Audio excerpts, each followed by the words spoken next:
जय हिंद दोस्तों, स्वागत है आप सभी का आपके अपने परिवार द लॉजिकल साइंस में।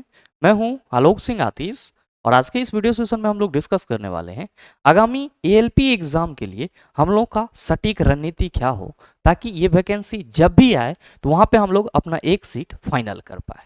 तो मेरे मित्र, बिना किसी देरी के आइए आज के अपने इस सेशन की शुरुआत करते हैं और देखते हैं कि आगामी एएलपी एग्जाम के लिए हम लोग क्या सटीक रणनीति बना पाते हैं। मेरे मित्र, अगर बात की जाए एएलपी एग्जाम यानी कि असिस्टेंट लोको पायलट एग्जाम की, तो आप सबों को मालूम है इस एग्जाम को पूरे तरह से क्रैक करने के बाद आप रेलवे में ड्राइवर पद पे नियुक्त होते हैं। ध्यान में रखिएगा कि जो एएलपी की वैकेंसी आती है उसके साथ ही टेक्नीशियन की भी वैकेंसी आती है। तो जनरली जो ये एग्जाम होता है आपका, वो आपका एएलपी और टेक्नीशियन दोनों के लिए होता है। अब सवाल यहाँ पे ये है कि जो एएलपी एग्जाम हम लोग देंगे उसके लिए एज क्या है, पे स्केल क्या है, बहुत सारी चीजें, छोटी छोटी बातें, फॉर्म कैसे भरा जाएगा, क्या है। तो मेरे मित्र, इन सभी चीजों की जानकारी आप लोगों के पास कहीं ना कहीं है, और अगर नहीं भी है तो फॉर्म भरने की जानकारी कोई बहुत बड़ी चीज नहीं होती है। बस एक चीज आप सभी को मालूम होना चाहिए कि अगर आप कॉम्पिटिटिव एग्जाम की तैयारी कर रहे हैं तो कहीं ना कहीं आपका एज 18 के बाद होना चाहिए, यानी कि 18 पार होना चाहिए, जो कि आप सभी कर चुके होंगे और उसके बाद ही कॉम्पिटिटिव फील्ड में आए होंगे। और दूसरी चीज जो सबसे इंपॉर्टेंट होती है कि जो आप एएलपी और टेक्नीशियन के लिए एग्जाम देने जा रहे हैं या फिर इसके लिए तैयारी करने जा रहे हैं, तो इसके लिए आपके पास टेक्निकल डिग्री का होना बहुत ही जरूरी है। टेक्निकल डिग्री ना हो तो चलेगा, अगर डिप्लोमा है तो वो भी चलेगा सर, अगर आईटीआई आपने करा है तो वो भी चलेगा। मतलब आप ये कह सकते हो कि आपके एजुकेशन बैकग्राउंड में कोई ना कोई टेक्निकल पेपर जरूर होना चाहिए, तभी आप इस एग्जाम के लिए एलिजिबल माने जाएंगे, खास करके एएलपी के लिए। ध्यान में रखिएगा कि अगर आपने +2 फिजिक्स केमिस्ट्री मैथ से करा है तो फिर आप टेक्नीशियन के लिए एलिजिबल होंगे, आप एएलपी के लिए एलिजिबल नहीं होंगे। तो मोटा मोटी अगर हम लोग बात करें कि कौन से स्टूडेंट एएलपी टेक्नीशियन का फॉर्म डाल सकते हैं, तो मेरे समझ से सभी स्टूडेंट एएलपी टेक्नीशियन का फॉर्म डाल सकते हैं जिन्होंने भी 10+2 फिजिक्स केमिस्ट्री मैथ के साथ करा है और साथ ही साथ जिनका एज 18 पार हो चुका है। साथ ही ध्यान में रखेंगे कि जो कोई भी स्टूडेंट सिर्फ +2 फिजिक्स केमिस्ट्री मैथ के साथ किए हैं उनके लिए सिर्फ और सिर्फ एक ही पोस्ट होगा और वो होगा टेक्नीशियन का। लेकिन जो भी स्टूडेंट अपने एजुकेशन बैकग्राउंड में कोई ना कोई टेक्निकल डिग्री को साथ लेकर के चले हैं, चाहे उन्होंने डिप्लोमा करा है, पॉलिटेक्निक करा है, या फिर आईटीआई करा है, या फिर बीटेक का कोई डिग्री ले रखा है, तो उनके लिए जो पोस्ट होगा वो एएलपी का पोस्ट होगा और वो एएलपी के लिए अप्लीकेबल होंगे, यानी कि एलिजिबल होंगे।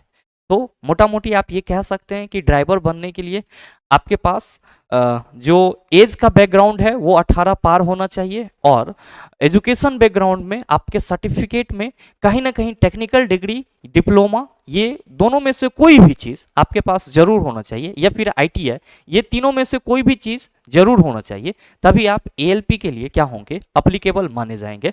अदरवाइज फिजिक्स केमिस्ट्री मैथ से हैं तो टेक्नीशियन के लिए आप एलिजिबल माने जाएंगे।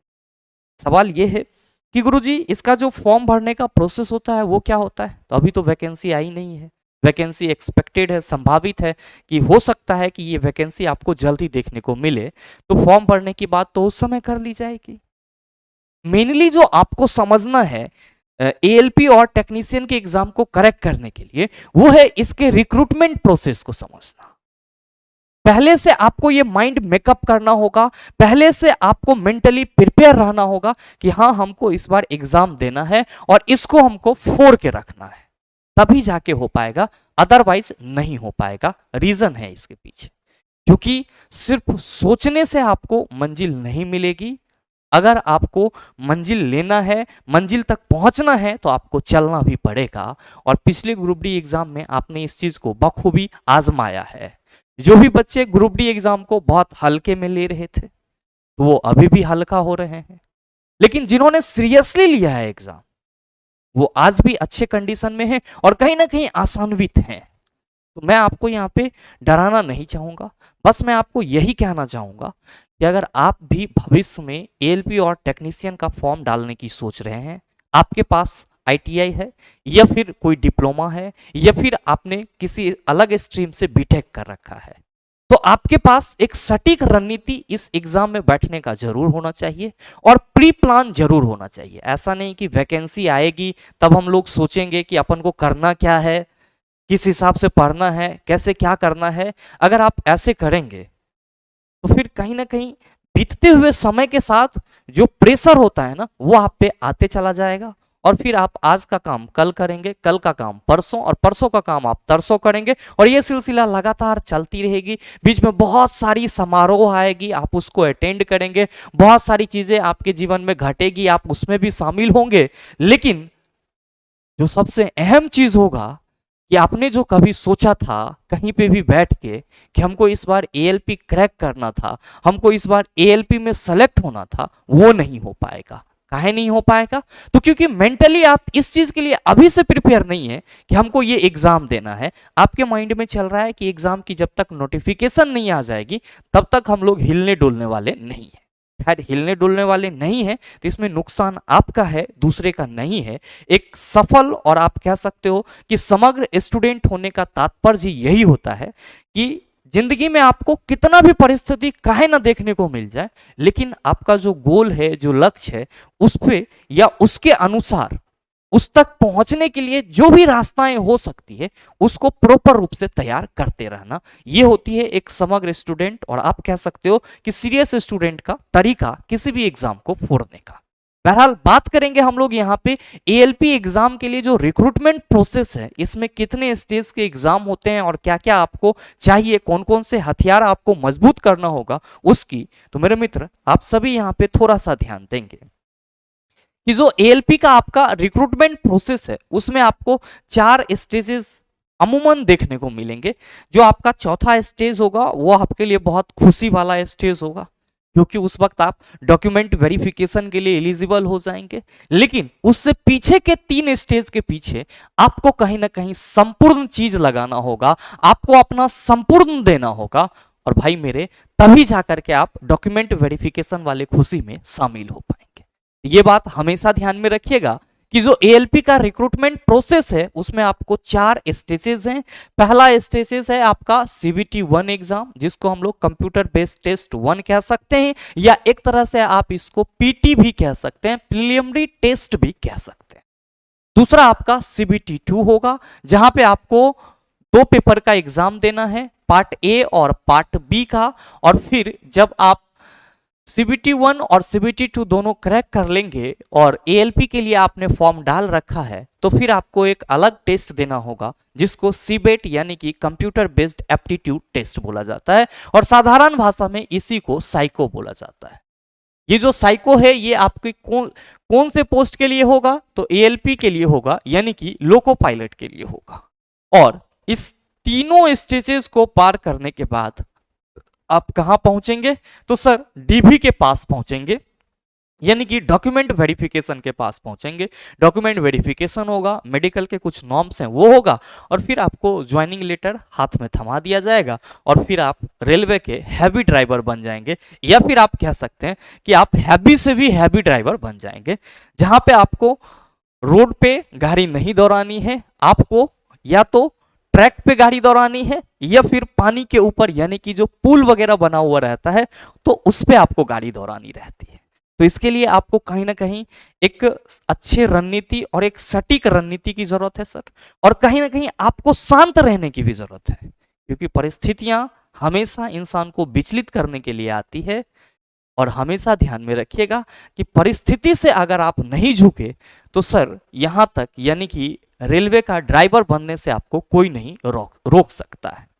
अब सवाल यह है कि गुरुजी जो सीबीटी 1 होगा इसमें हम लोगों को कौन कौन से पेपर पढ़ने होंगे और किस किस चीज का एग्जाम देना होगा? तो भाई मेरे, आप सबों को बताना चाहूंगा कि सीबीटी 1 में जनरली आपको 4 पेपर देखने हैं।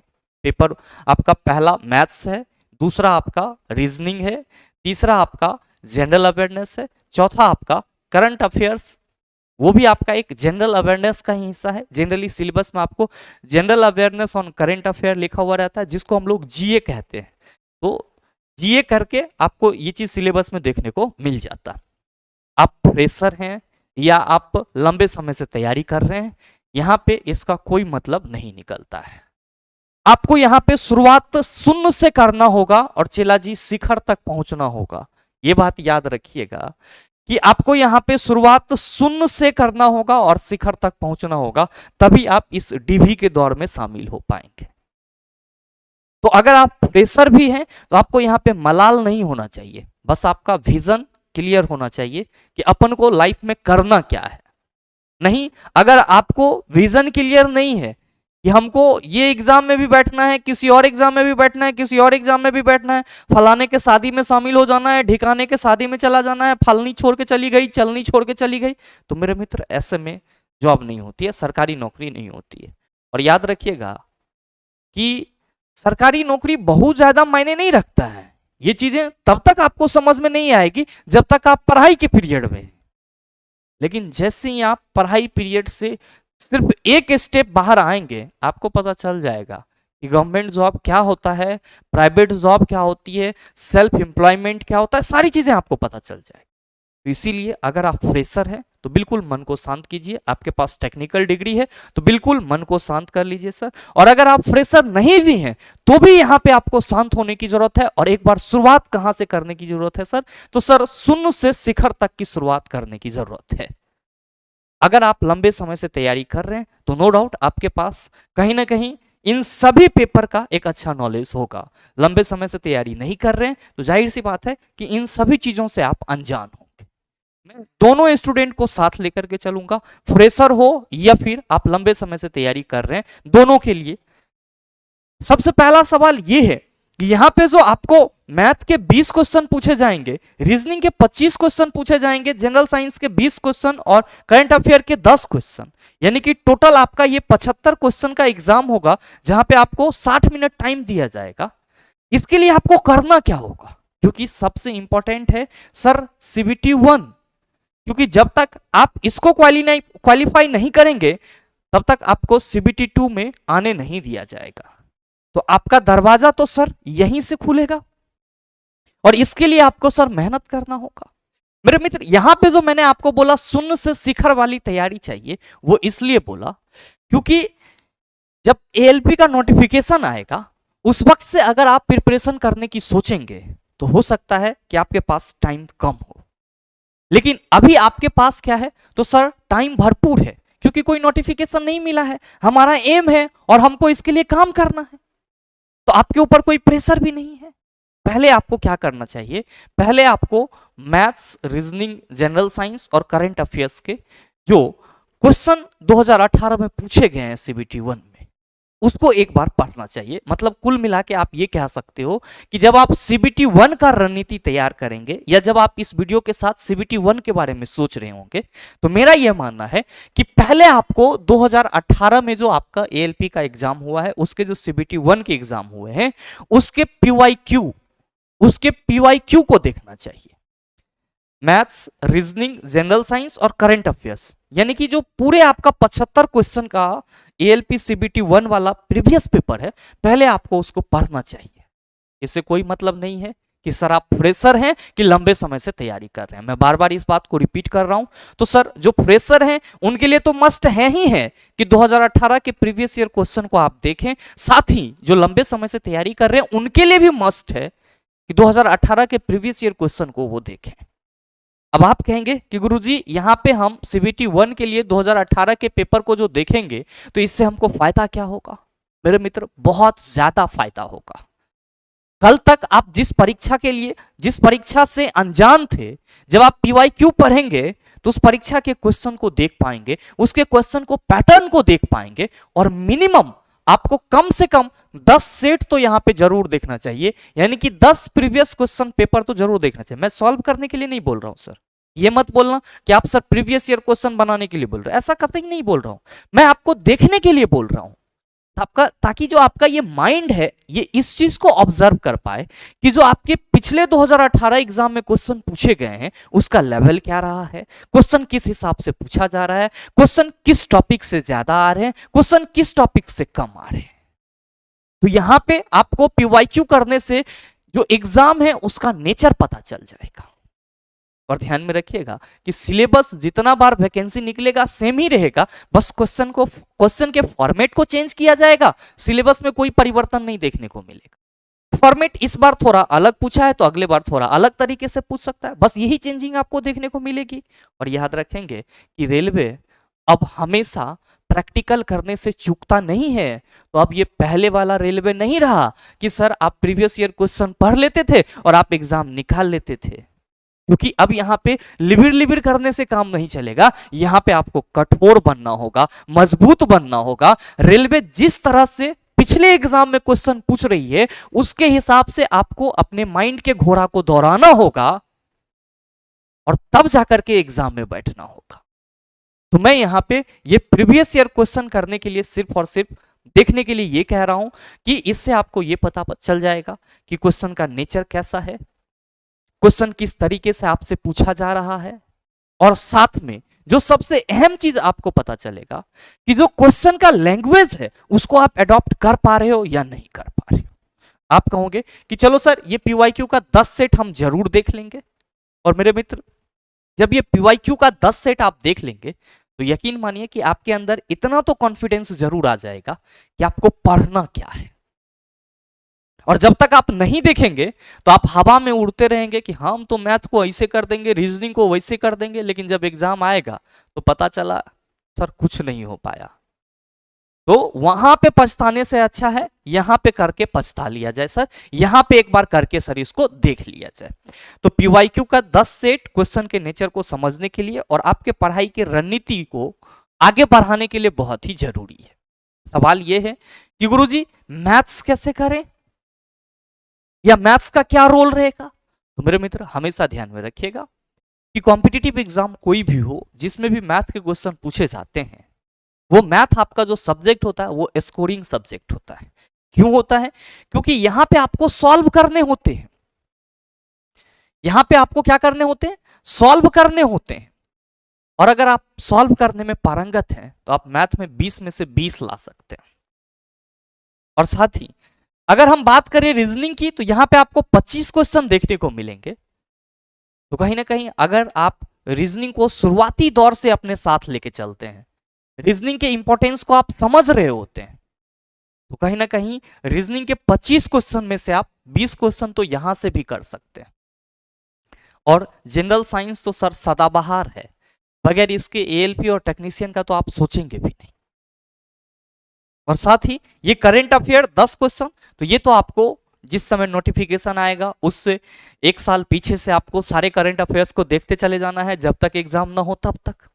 तो ये 10 क्वेश्चन तो आपका करंट बेसिस पे डिपेंड करेगा, ये तो तात्कालिक कारण है सर, ये तो उस समय देखा जाएगा। लेकिन अगर आप बात करें 20, 25 और 20 यहां पे, तो ये आपका टोटल हो जाता है 65। इस 65 नंबर के लिए आपको चला जी जी-तोड़ मेहनत करना होगा। मैथ आप जिस किसी भी टीचर से पढ़ रहे हैं, मेरे ख्याल से आप वहां पे 0 से स्टार्ट कीजिए सर। उससे भी ना हो तो कोई ऑथेंटिक बुक मार्केट से लाइए सर, उसको 0 से स्टार्ट कीजिए बनाना। या पीवाईक्यू आपको सिलसिलेवार तरीके से टॉपिक वाइज 2018 एएलपी में किस तरह से क्वेश्चन पूछा गया है वो आपको मिल जाए तो और ज्यादा बेटर है, आप उसको बनाइए सर। वहां पे आप क्वेश्चन को देखिए कि किस टॉपिक में या किस टाइप के प्रश्न में आप फंस रहे हैं, उसको आप सॉर्ट आउट कीजिए। मैथ का तरीका वो है। रीजनिंग का तरीका तो सर रीजनिंग भी प्रीवियस ईयर क्वेश्चन के बेस पे आप अपना कंसेप्ट बिल्ड कीजिए और उस हिसाब से आपको जो भी क्वेश्चन लग रहा है उस क्वेश्चन को लगाइए, डाउट सॉल्व कीजिए, रीजनिंग हो जाएगा। जनरल साइंस की बात करेंगे तो जनरल साइंस में जो आपका सिलेबस है वो 6 से लेकर के 10 तक का सिलेबस रहेगा सर।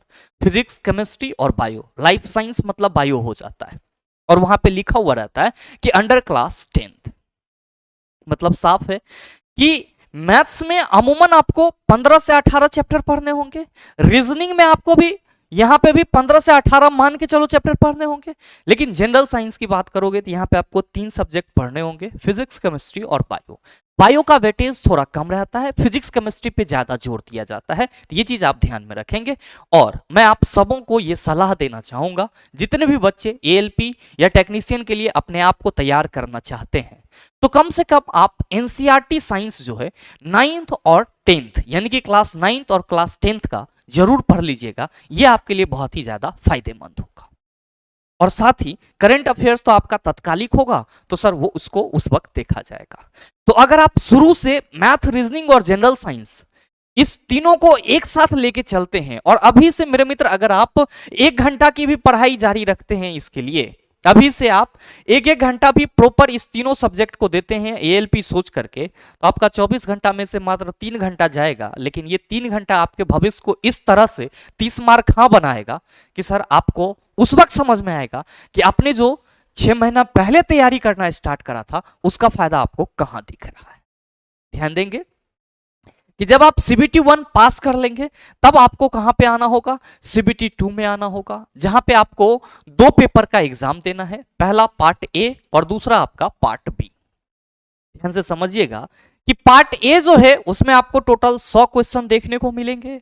यहां पे भी आपको 4 सब्जेक्ट देखने को मिलेगा, maths, reasoning, basic science and engineering, जिसमें आपको इंजीनियरिंग ड्राइंग के भी कुछ 1-2 सवाल आते हैं। हालांकि पिछले बार के सिलेबस में बहुत ज्यादा इंजीनियरिंग ड्राइंग परेशान नहीं किया, तो बहुत सारे मित्र परेशान भी हो जाते हैं कि गुरुजी इंजीनियरिंग ड्राइंग का क्या करें, बहुत ज्यादा उतावला ना हो चला, बहुत ज्यादा परेशान होने की जरूरत नहीं है, बस बेसिक्स मालूम होना चाहिए, सिंबॉलिक रिप्रेजेंटेशन मालूम होना चाहिए, आपका काम खत्म हो जाएगा। ज्यादा बल आपको सर साइंस पे देना है, क्यों? क्योंकि साइंस आपको सीबीटी 1 में भी है और सीबीटी 2 में भी है, तो कहीं ना कहीं बेसिक साइंस का इंपॉर्टेंस और रोल आपके इस एग्जाम में बहुत रहेगा सर, ये बात हमेशा ध्यान में रखिएगा। अब यहां पे नेक्स्ट करंट अफेयर है सर, वो भी आपका जीए के रूप में ही आएगा, तो वो भी सर आप तत्कालिक कारण के रूप में ही देखेंगे, जो कि आपका टोटल इन चारों सब्जेक्ट को मिला करके 100 क्वेश्चन होगा और टाइम आपका 90 मिनट का होगा। सीबीटी जो आपका 2 होगा उसमें पार्ट ए के लिए। पार्ट बी आपका संबंधित ट्रेड होगा, आपने जिस किसी भी ट्रेड से आईटीआई किया है, आपका जो भी ट्रेड है उससे संबंधित 75 क्वेश्चन आपको पूछे जाएंगे, और ये जो एग्जाम होगा वो आपका 60 मिनट का होगा। ये एग्जाम आपका 60 मिनट का होगा, और मेरे मित्र ध्यान में रखिएगा कि आपको ट्रेड में पास होना अनिवार्य है, ट्रेड में पास होना अनिवार्य है। अगर आप ट्रेड में पास नहीं हैं, पेपर ए में पार्ट ए में पास हैं, तो आपके पास का कोई वैल्यूशन नहीं रह जाए। तो ये जो 75 क्वेश्चन है इसमें आपको मात्र 35% स्कोर करना है सर, और ये सभी के लिए अनिवार्य है सर। पेपर 2 यानी कि पार्ट बी में आपको जो ट्रेड का 75 क्वेश्चन है उसमें से मात्र आपका सही कितना होना चाहिए, 35%, यानी कि ट्रेड में क्वालिफाई करना अनिवार्य है। आप इस चीज को हमेशा ख्याल रखिएगा और अपने ट्रेड को इतना कर लीजिएगा कि सर आप 75 क्वेश्चन में से 75 के 35% तो आप जरूर कर पाए। तो कुल मिला के आप ये समझ गए होंगे कि जो रिक्रूटमेंट प्रोसेस है आपका, उसमें सीबीटी 1 के बाद आपको सीबीटी 2 देना है। सीबीटी 1 आपके लिए क्या है, दरवाजा है, और सीबीटी 2 क्या है सर, तो सर सीबीटी 2 जो है वो आपको साइको के लिए भेजेगा। तो यहां पे आप एक चीज कॉमन ये देख रहे होंगे कि गुरुजी पढ़ना तो हमको मैथ्स यहां भी है, यहां भी है, रीजनिंग यहां भी है, यहां भी है, जनरल साइंस वहां पे भी और यहां पे भी हमको पढ़ना है बेसिक साइंस के तौर के रूप में।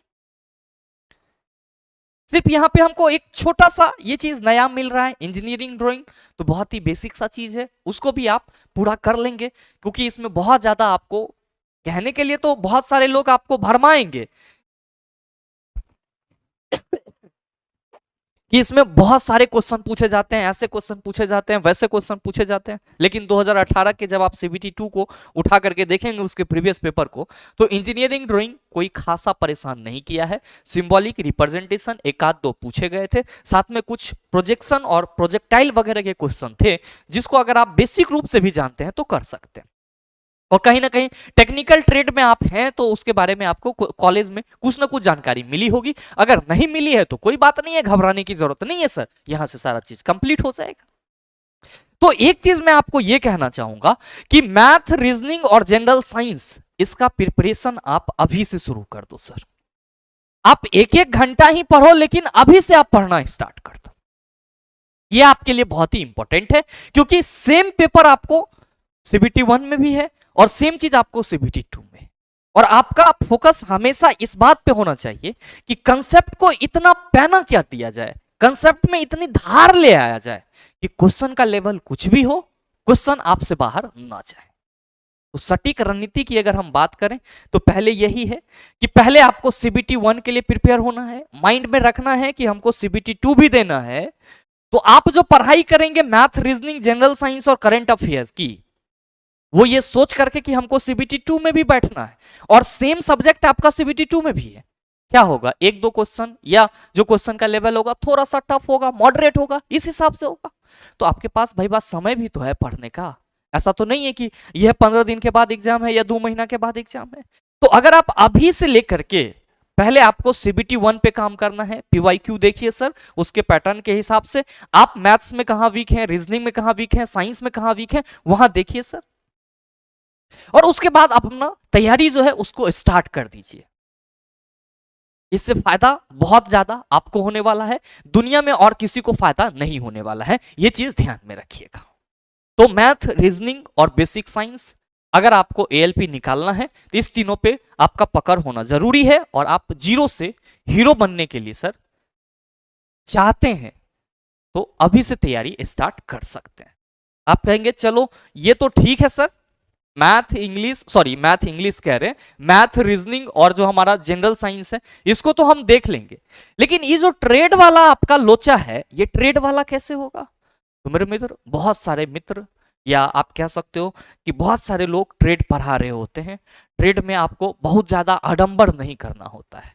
मेरे ख्याल से अगर आप ट्रेड के 75 क्वेश्चन को प्रैक्टिस भी करते हैं ना, मतलब 30 से 40 सेट भी लगा लेते हैं ना सर आप अपने संबंधित ट्रेड के, तो यकीन मानिए कि आप पास कर जाएंगे। और ये चीज सर हमारा आजमाया हुआ है। 2018 के बैच में जब मैं ऑफलाइन क्लास ले रहा था, यही सर मुसल्लमपुर हाट पटना में, तो मैं जनरली फिटर और डीजल मैकेनिक का क्लास लेता हूं सर ट्रेड में। मैंने कुछ नहीं करा था बच्चों के साथ, कोई नाइंसाफी नहीं करा। मैंने बच्चों को पहले से बोल रखा था कि मैं आपको 75 क्वेश्चन का पर डे सेट का डिस्कशन कराऊंगा। हालांकि एक दिन में तो 75 क्वेश्चन नहीं हो पाता था, लेकिन कोशिश रहती थी कि एक दिन में कम से कम 50 क्वेश्चन, 60 क्वेश्चन डिस्कस किया जाए। और ऐसा मैंने मात्र और मात्र 40 सेट करवाया था सर, ट्रेड का, फिटर का भी और डीजल का भी। फिटर और डीजल दोनों का मैंने 40-40 सेट करवाया था सर, जो कि प्रीवियस ईयर क्वेश्चन बेस्ड था, अलग अलग बुक से ली हुई क्वेश्चन थी, कंसेप्ट मैंने अपने हिसाब से दिया था। और आप यकीन मानिए कि हमारे 250 स्टूडेंट के बैच में से 250 स्टूडेंट के बैच में से 160 बच्चों ने ट्रेड में अपना रिजल्ट दिया। उन्होंने बोला कि सर ट्रेड के जो क्वेश्चन आए थे उसको आपने क्लासरूम में डिस्कस करा था। तो ट्रेड के लिए सर बहुत ज्यादा रोने की जरूरत नहीं है। हाँ, आपको भरमाया जरूर जाएगा, क्योंकि धुरंधर का इस दुनिया में कमी नहीं है सर। आपको अलग अलग तरीके से, ऑब्वियस सी बात है कि रेला जाएगा सर। आपके पास एक आडंबर खड़ा किया जाएगा, एएलपी निकालना है तो ट्रेड पढ़ना होगा, अगर नहीं करे तो नहीं होगा। मानता हूं कि सीबीटी 2 में अगर हमको फाइनल रिजल्ट चाहिए, देन हमको ट्रेड 75 क्वेश्चन में से 35% क्वेश्चन लाना अनिवार्य है, ये जरूरी है सर, बगैर इसके आप पास नहीं होंगे। लेकिन ये उतना भी टफ नहीं है जितना कि हमारे समकक्ष मित्र के द्वारा इसको टफ बना दिया जाता है। इसको आप प्रीवियस ईयर क्वेश्चन के बेस पे भी तैयार कर सकते हैं। हाँ, कुछ चीजें आपको ऐसी मिलेगी जिसका थ्योरेटिकल पोर्शन क्लियर होना चाहिए, तो वो आपको क्लियर करा दिया जाएगा। मेरी पूरी कोशिश होगी एएलपी में आपका सफलता सुनिश्चित हो। तो सर आपको बहुत ज्यादा ट्रेड के लिए परेशान नहीं होना है, बस एक चीज, एक स्ट्रेटजी हमेशा याद रखिएगा, आप किसी भी ट्रेड से हैं, क्योंकि आईटीआई में आपके पास टोटल 15 ऐसे ट्रेड हैं जिससे अगर आप होते हैं तो एएलपी के लिए एलिजिबल हैं। तो आप किसी भी ट्रेड से हैं, उसका प्रीवियस ईयर पेपर आप जरूर लगाइएगा, ये आपके लिए रामबाण साबित होगा। बिना किसी से कुछ कहे, सुने, समझे, अगर लोग पागल बोल रहा है तब बोलने दीजिए कि प्रीवियस क्वेश्चन लगा रहा है, इससे थोड़ी क्वेश्चन पूछा जाएगा, बोलने दीजिए। अभी जब YouTube पे ग्रुप डी एग्जाम के लिए प्रीवियस ईयर पेपर करा रहे थे तो बहुत सारे मित्रों ने कहा एग्जाम का पैटर्न चेंज हो गया है, फलना हो गया है, चिलना हो गया है, ढकेलना हो गया है। लेकिन जो सिंसियर स्टूडेंट थे हमारे साथ जुड़े हुए, उन्होंने कल या परसों फोन किया है और बोला सर आप भी बोले थे कि एनसीईआरटी से क्वेश्चन पूछा जा रहा था, लेकिन हमने आपके बात को ना माना, हमने आपके प्रीवियस ईयर क्वेश्चन को देखा और हमको हमारे एग्जाम में 5 से 7 क्वेश्चन जो आपने प्रीवियस ईयर पेपर में पढ़ाया था वो रिपीट किया गया। तो बहुत सारे मित्र हवा में बात कर रहे होते हैं, बहुत सारे मित्र जमीन पे चल रहे होते हैं। तो जो जमीन पे चल रहे होते हैं वो कहीं ना कहीं एग्जाम में भी चलते हैं, और जो मित्र हवा में बात कर रहे होते हैं तो वो तो एग्जाम हॉल में वेंटिलेटर से बाहर चले जाते हैं। तो इस चीज का ख्याल रखिएगा। बहुत ज्यादा परेशान होने की जरूरत नहीं है ट्रेड के लिए। सर ट्रेड में आप जिस किसी भी ट्रेड से हैं प्रीवियस ईयर क्वेश्चन जरूर कीजिएगा, और आपका संबंधित ट्रेड है तो एक दो छोटी मोटी किताबें मैं आपको ट्रेड पे विशेष चर्चा करूंगा, उसमें बता दूंगा, आप उसको देख लीजिएगा, आपका काम हो जाएगा। अमूमन बच्चे फिटर होते हैं, डीजल मैकेनिक से होते हैं, इलेक्ट्रिशियन के होते हैं, ये 3 ट्रेड जो है वो बहुत ज्यादा पॉपुलर होता है। तो ऑब्वियस सी बात है कि डीजल और फिटर तो मैं पढ़ाता हूं सर, मैं आपको पूरा करवा दूंगा, लेकिन बाकी के इलेक्ट्रिशियन वगैरह की जहां तक बात रही है उसके लिए बात की जाएगी। अगर हमारे साथ सहयोग देने के लिए कोई और आ सकते हैं तो उस पर चर्चा हम लोग करेंगे, लेकिन सटीक रणनीति के तौर पे अभी उस चीज को हम लोग डिस्कस यहाँ पे नहीं करेंगे। बहुत ज्यादा भ्रमित नहीं होना है, पहले अपन को फोकस कहाँ पे करना है, पहले मैथ्स रीजनिंग जनरल साइंस पे फोकस करना है। तो सर अगर आप एएलपी लोको पायलट के लिए तैयार होना चाहते हैं तो आपको कहीं ना कहीं इस तीनों सब्जेक्ट पे फोकस जरूर करना चाहिए, अभी से करना चाहिए, बेसिक से एडवांस लेवल तक का मेहनत करना चाहिए। आप कहेंगे चलो सर आपने तो यहां पे समग्रता से बताया सारी चीजों के लिए, लेकिन ये बताओ कि जनरल साइंस में हमारा क्या स्ट्रेटजी हो। बिल्कुल, मैं आपको यहां पे अगर जनरल साइंस की बात करूं तो उसके बारे में ये कहना चाहूंगा कि मेरे मित्र जनरल साइंस में जो आपका स्टैंडर्ड है वो अप टू 10th लेवल तक आपको दिया जाता है। ध्यान में रखिएगा कि यहां पे आपको फिजिक्स, केमिस्ट्री और बायो तीनों से क्वेश्चन देखने को मिलेंगे, जबकि बायो से जो आपको क्वेश्चन देखने को मिलेंगे, बायो के जो आपको क्वेश्चन देखने को मिलेंगे वो क्या होंगे, तो सर कम होंगे।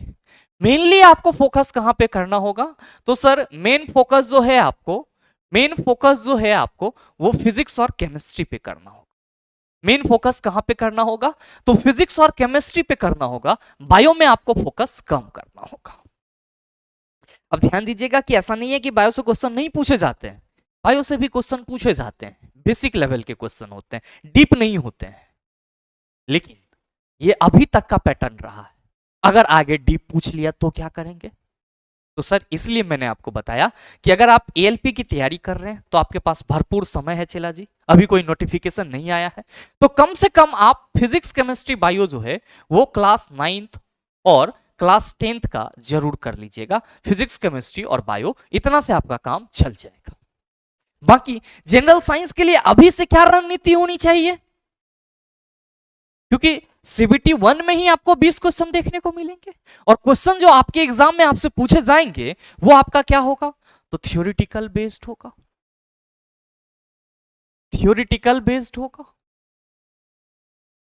और क्या होगा सर, तो सर न्यूमेरिकल बेस्ड होगा। क्या होगा, न्यूमेरिकल बेस्ड होगा। और क्या होगा सर, तो सर थियोरिटिकल और न्यूमेरिकल बेस्ड तो हो गया, और जो आपको मिलेगा वो कॉन्सेप्चुअल होगा। सर इसको आप काहे भूल रहे हैं, कॉन्सेप्ट को मत भूलिएगा सर। और हमेशा ध्यान में रखिएगा एग्जाम कोई भी हो कॉन्सेप्ट एक ही रहेगा, लेकिन क्वेश्चन पूछने का तरीका बदल जाता है।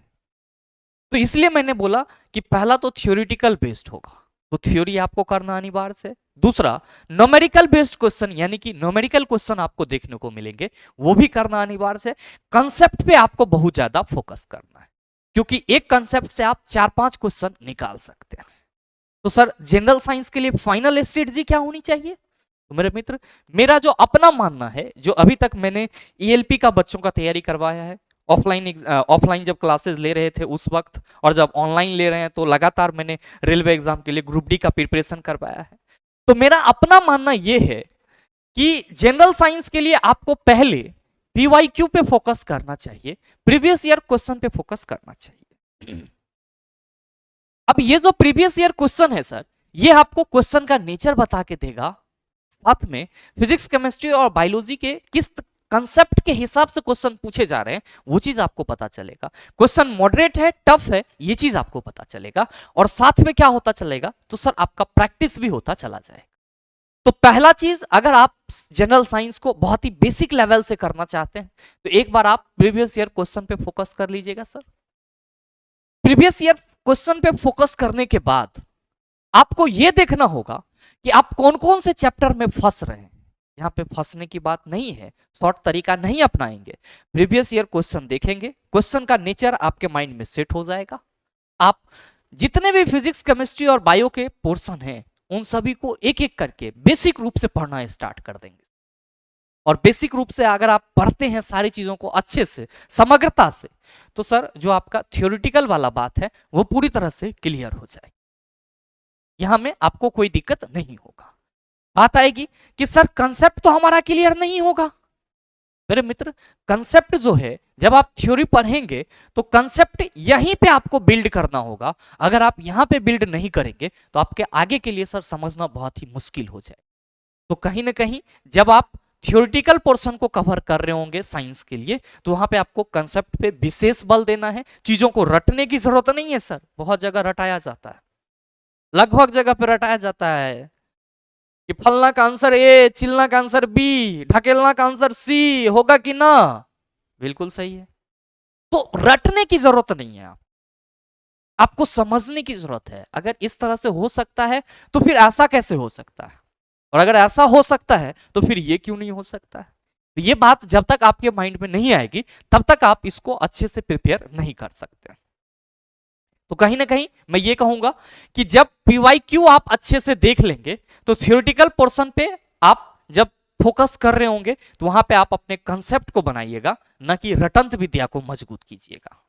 अब ये दोनों चीज जब क्लियर हो जाएगा तो मेरे हिसाब से साइंस में आप एक चीज जरूर कीजिएगा, चूंकि आप बेसिक से पढ़ रहे हैं तो फॉर्मूला का नोट्स जरूर बना लीजिएगा। चला, फॉर्मूला नोट्स जरूर बना लीजिएगा। ये आपका ऐसा नोट्स होगा जो आपको फ्री में 2 मार्क दे के जाएगा, क्योंकि हर एक शिफ्ट में आपको 1 या 2 क्वेश्चन फॉर्मूला बेस्ड तो मिल ही जाएगा।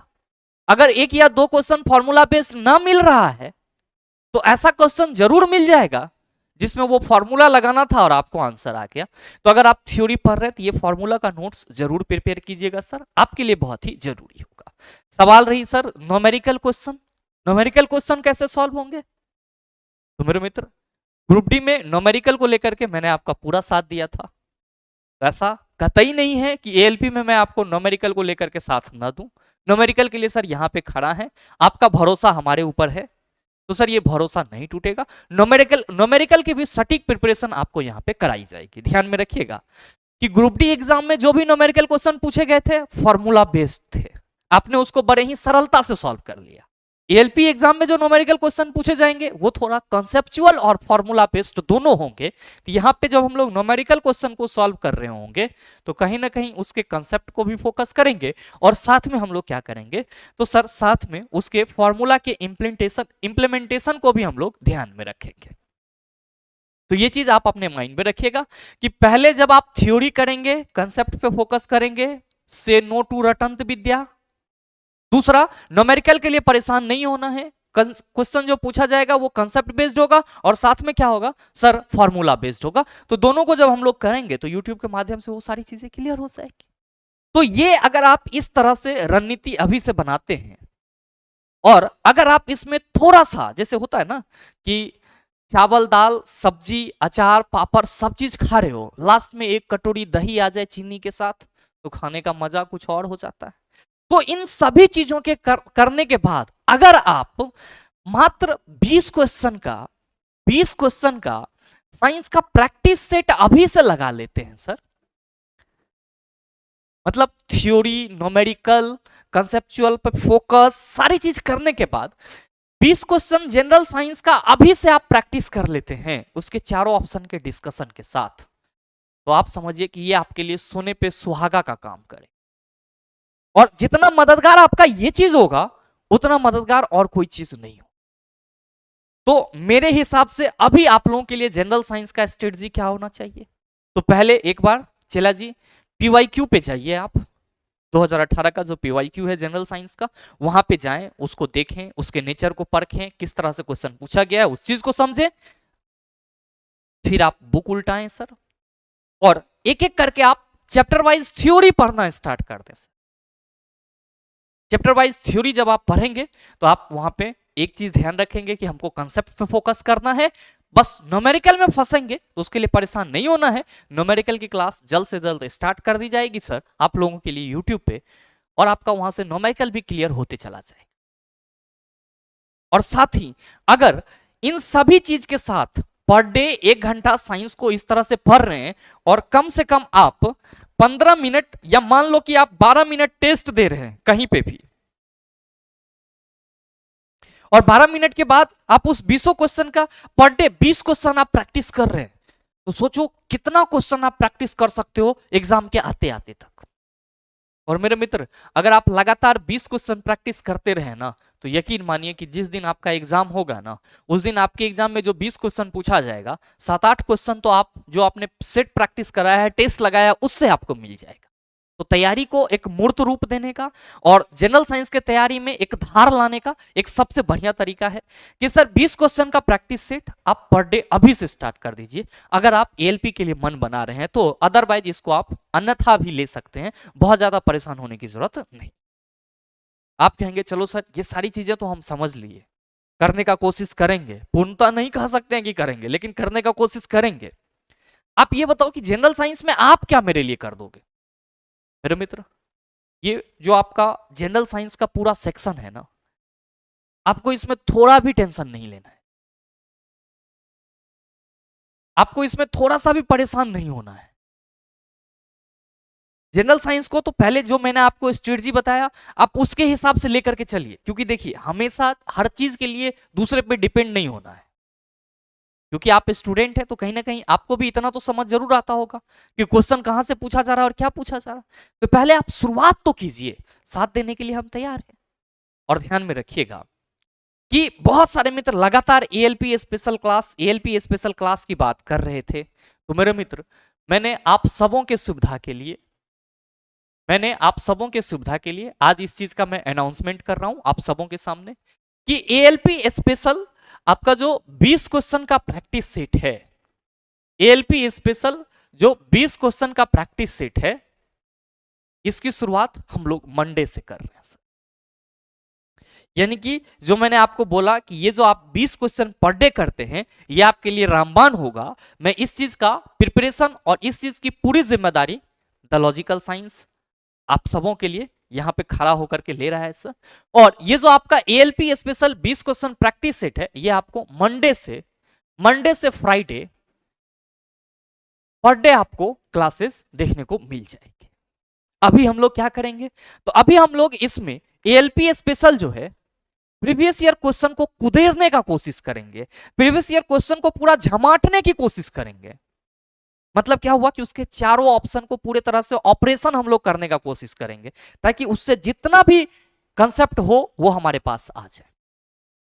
और साथ में इसी सीरीज में हम लोग क्या करेंगे, तो अभी जो आपका रिसेंटली इस बार ग्रुप डी का एग्जाम हुआ है, उसमें भी जो क्वेश्चन पूछे गए हैं साइंस के, उसको भी शामिल करेंगे।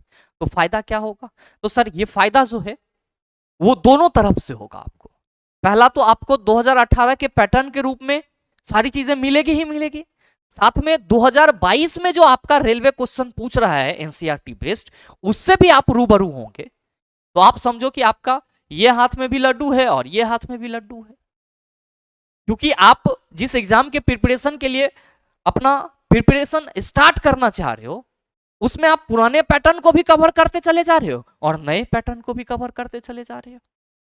तो कहीं ना कहीं ये जो आपका 20 क्वेश्चन का science ALP special practice set होगा, वो आपके लिए रामबाण होगा।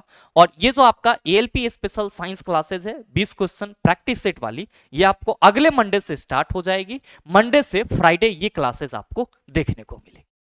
कितना बजे देखने को मिलेगी, तो ये जो क्लासेज का टाइमिंग होगा, ये होगा आपका 10:30 AM में, यानी कि पर डे आपको मंडे से फ्राइडे 10:30 बजे क्या मिलेगी सर, तो ALP special science practice set कितने क्वेश्चन का, 20 क्वेश्चन का होगा, जिसमें क्या किया जाएगा, तो चारों क्वेश्चन को पूरे तरह से सर, चारों ऑप्शन को पूरे तरीके से तैयार किया जाएगा और आपके बीच में ऐसे कंसेप्ट को लाया जाएगा ताकि वो क्वेश्चन आपको जब भी दिखाई पड़े वहां पे आप न सिर्फ उसको आंसर कर पाओ बल्कि उसके इर्द गिर्द जो भी क्वेश्चन बन रहे हैं उसको भी आप आंसर कर पाओ।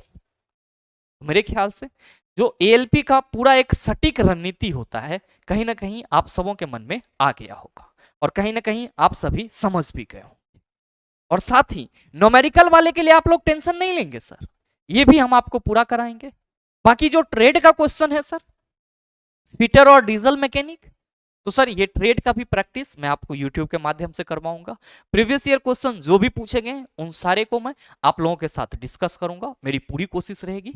लेकिन पहले हम लोग मंडे से ALP special 20 question practice set क्या करेंगे तो सर स्टार्ट करेंगे।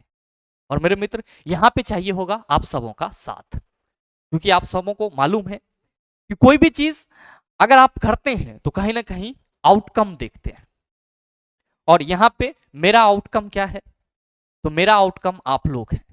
मैं बस आप सबों से यही चाहूंगा कि जिस तरह आपने ग्रुप डी में हमारे साथ होकर के अपने ग्रुप डी के जर्नी को आगे बढ़ाया, ठीक उसी तरह से एएलपी में भी आप अपने इस परिवार के साथ होइए।